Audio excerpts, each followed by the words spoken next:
Жил бүр эрүүл мэндийн салбарын удирдах ажилтны зөвлөгөөнийг эрүүл мэндийн яамнаас зохион байгуулж, өнгөрсөн жилийн ажлаа дүгнэн тухайн жилийн үйл ажиллагааны зорилго, чиглэлийг хэлэлцүүлэн тодорхойлдог уламжлалтай билээ. Энэ жилийн хувьд 2012 оны эмнэлгийн тусламж үйлчилгээний чанарын жил болгон зарлаад байгаа бөгөөд эмнэлгийн бие даасан байдлыг ханган ажиллах, сум өрхийн эрүүл мэндийн төвийг хөгжүүлэх стратеги баталж хэрэгжүүлэн ажиллах зорилгыг өмнөө тавиад байгаа юм байна. 2012 оныг эмнэлгийн тусламж үйлчлэгээний чанарын жил болгож зарлаж байна. Энэ нь бол одоо бид тусгаалсан төлөвлөгөөг одоо энэ удирдах ажиллагааныхаа төлөвлөгөөнөөр ярилцаж шилжүүлж батлаад тэрүүгээ бол жилийн турш дараагийн жилийн 2 сар хүртэл бол биднээс хэрэгжүүлж ажиллана. Дээр нэмээд өөрөх сумын эрүүл мэндийн төвийн стратегийг баталж гаргана. Та бүгд мэдж байгаа. Хуучин сумын эмнэлэг, өрхийн эмнэлэг гэдэг байсан тийм ээ. Тэрийг одоо сумын болон өрхийн эрүүл мэндийн төв болгож өөрчилж байна. Яагаад төв болгож өөрчилж байгаа юм бэ гэвэл нийгмийн эрүүл мэндийн тусламж үйлчилгээг тэнд үзүүлэх болж байна. Эмнэлгийнхаа тусламж үйлчилгээг бас үзүүлнэ. Яагаад нийгмийн эрүүл мэндийн тусламж үйлчилгээг нэмж байна вэ гэхээр тэнд аливаа өвчнөөс урьдчилан сэргийлэх, эрт үед нь илрүүлж, онцлож, эмчлэх асуудал дээр онцгой анхаарна. Урьдчилан сэргийлэх нь эмчилгээс хялбар гэдэг зарчмыг баримталж байна. Энэ нь бол эдийн засгийн хувьд, хувь хүний эрүүл мэндийн хувьд бол ашигтай зүйл.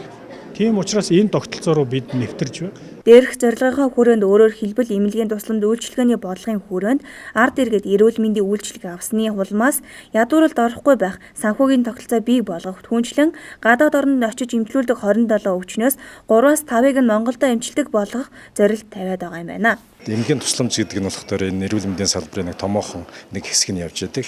Үндсэн хуулинд бөгөөд эрүүл мэндийн хуулинд ард иргэдэд тэгш хүртээмжтэй чанартай эмнэлгийн тусламж үзүүлнэ гэсэн юм зорилт байдаг. Энэ гэхдээ эмнэлгийн тусламж үйлчилгээ гэдэг нь болохоор бас нэг талаас зөвхөн эрүүл мэндийн асуудал боловч цаа талаас маш их олон холбоотой. Мэдээж энэ дотор бол эрүүл мэндийн салбарын санхүүжилттэй шууд холбоотой байдаг л да.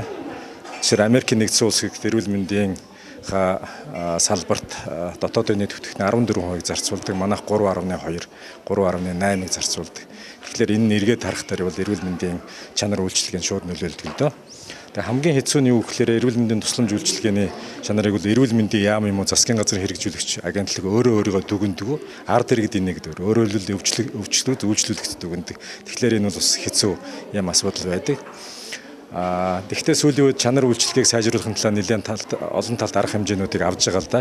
Сүүлийн үед бол одоо маш олон эмнэлгүүдийн өргөтгөл баригдаж байна. 1-р эмнэлэг, 2-р эмнэлэг, 3-р эмнэлэг, их насын эрүүл мэндийн төв гэдэг тийм ээ. Энэ нь эргээд 1 жилийн дараа 2 жилийн дараа эмнэлгийн тусламжийг л олон дэмжиж яана л гэсэн үг. 2012 онд эрүүл мэндийн байгууллага иргэдтэй хүрч ажиллахаар болоод байгаа бөгөөд төр хувийн хөвшлийн эрүүл мэндийн байгууллага эмч эмнэлгийн мэрэгчлэлтэн бүр стандарт өдөрдмж журмыг мөрдөж чанартай тусламж үйлчилгээг үзүүлэн ажиллах, аливаа онцлогоо эмчилгээ эмнэлгийн тусламж үйлчилгээ нь иргэд болон эмч мэрэгчлэлтэн эрүүл мэндийн бусад ажилтнуудад аюул осолгүй гэмтэл учруулахгүй байхад чиглэгдэж байхаар болоод байгаа юм а. Тэгэхээр ер нь эмч нарын одоо яг мэрэгжлийн алдаанаас тийм ээ мэрэгжлийн алдаанаас олж харьцангуй одоо янз бүрийн алдаа дутагт бол маш бага гардаг, маш бага.